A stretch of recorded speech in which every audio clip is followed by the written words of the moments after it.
Now, in the previous two modules, Module 1 and Module 2, we looked at the curriculum cycle and then we looked at how it fits into the different levels and aspects of the school. Now, in this module, we're going to look at how do we plan for the implementation of this curriculum cycle. Now, curriculum planning is always difficult because the questions are asked, who's going to do it, what's going to be done, when is it going to be done, and those questions need to be asked. But possibly the most challenging aspect is who is going to do what when it comes to the different aspects of the curriculum cycle. Now, what we're going to use here is a management technique that business often uses, and it's to do with allocating tasks to different people to make sure that the tasks are done correctly and efficiently and effectively by the right people. So this management tool is known as the RASCI tool, and RASCI basically allocates, it's an acronym for the different allocations of tasks to people. So when we look at RASCI, the first thing we need to look at in any task is the R, and that is who is going to be responsible. Now when we talk about responsibility in this sense, we're talking about who is going to get the job done. So who is going to actually carry out the job and make sure that it is completed. Now this often happens in a school that it's one person or a group of people. But the next one's even more important, and the A stands for who is going to be accountable. Now, when we talk about accountability, here we're actually talking of the quality of the end result of the process. So if you look at these two, you need them to be separate people. You want someone to get the job done and to do it.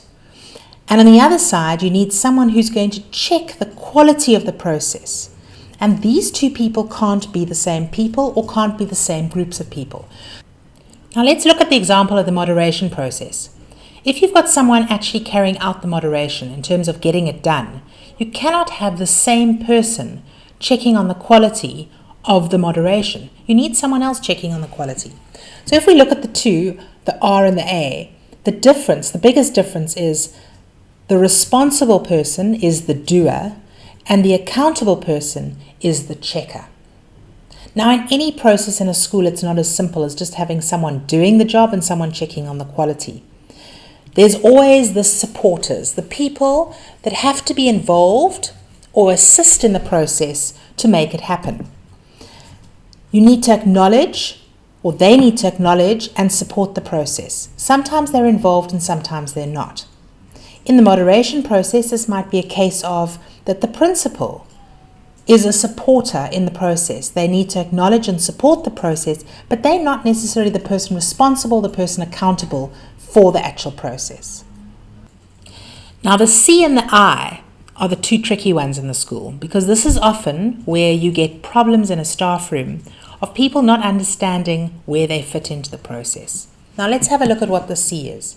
In any process or situation, you have people that you consult. So they're not necessarily responsible for the process, they're not accountable, but they need to be consulted. Now when you consult someone, you're asking them for their knowledge and information and their input. What you need to make clear to people is just because you're asking for their input doesn't mean to say you're actually going to take that into consideration and use it. It's just that you're gathering different types of information to help with the process. Now, the difference between consulted and the I, which is informed, is huge.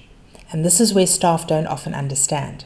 When you are informed, you are going to receive information about the process. In other words, if I'm the responsible or accountable person and I've come to inform you, I am not interested in your input at all. If I consult you, I am. So it's really important to get the difference between those that are consulted and those that are informed. And what is really important is that the staff understand the difference and know whether they're being consulted or informed. So these 5 aspects or types of roles that people play in a process are essential in every process. And when we apply the curriculum cycle, for every step of the way, we need to ask ourselves, who is responsible, who is accountable, who is going to need to be supportive, who is consulted, and who is informed. Now, the other 2 questions that are really important to answer and often not answered, and that's why things don't get done. The first is the what. The what is a a really basic step-by-step explanation of the task. It is important to make sure that everyone knows what is actually needed to be done. What do you want out of this task? So, for example, with the moderation process, what actually needs to be done in that process? If you don't have clear guidelines from the beginning, you're not going to get the process done properly. And then the second one is the when. If you do not place or put dates down on a calendar or identify a time by which something has to be done, or what are the timelines involved, often tasks don't get done. So if you plan at the beginning of the year to have moderation, but a date and time is never put down on the calendar, the chances of the moderation actually happening and happening properly are very slim. So it's really important that those 7 aspects are answered. Now, how do we plan for this? How do we put this down onto paper? Because often we think up all these things, but we don't know how to actually write it down so it's documented. I'm going to give you an easy way to do this, and you'll see that attached to this video clip is a downloadable PDF, which gives the outline of every step for you. If you have a look down the left-hand side of the column, there are each of the aspects or stages in the curriculum cycle. So the idea is that you put all of those down and that you identify in each case what and when is going to happen. So in other words, next to goals and focus, what? Next to planning and development, what? Implementation, evaluation, and moderation. So coming back to the evaluation and moderation example, moderation, you can identify what under that column, what is actually going to happen. And then of course, when it's going to happen.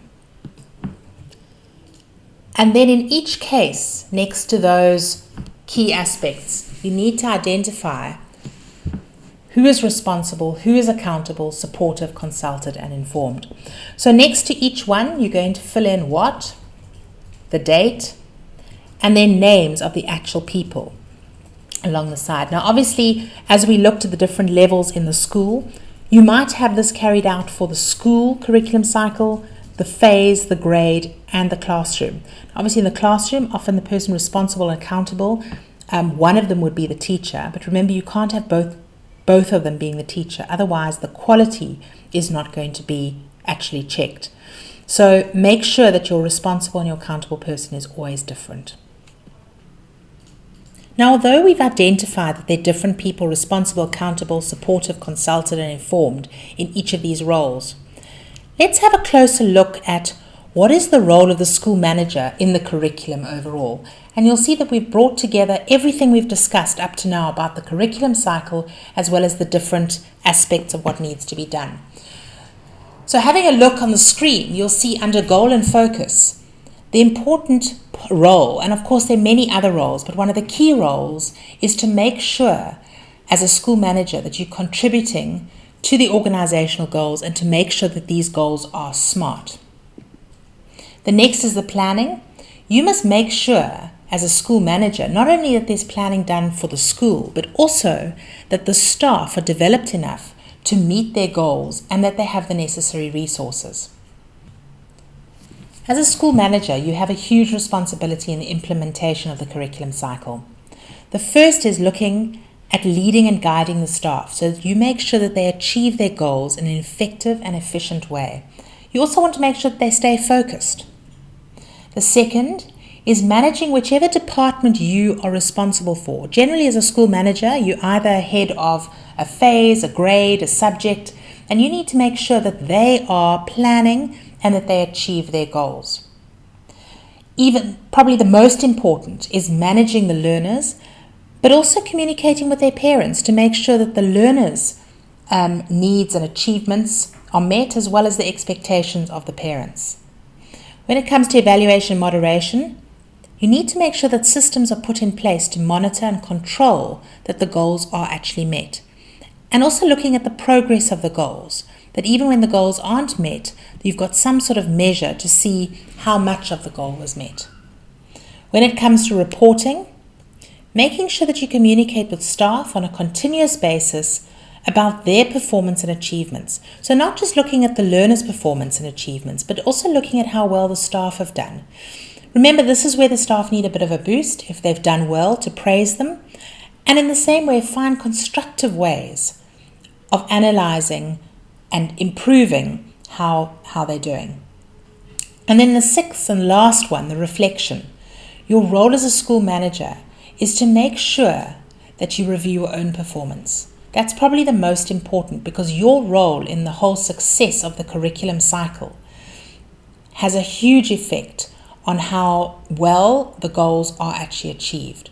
So make sure that you're leading effectively, and in the same way, find good and effective ways to reflect, and try not to make them always at the end of the year, because that tends to be the busiest time of the year. Find different times during the year where you can reflect on the progress against that goal.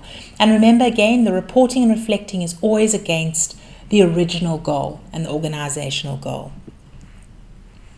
Now that you've come to grips, hopefully, with all of these different aspects, we've looked at the curriculum cycle, we've looked at the cycles in the context of the school, we've looked at how to practically plan for this and how to implement it in the school, and we've looked at your role as the school manager. Now what's left in Module 4 is for you to check your own curriculum to see how well you're doing as well as your school.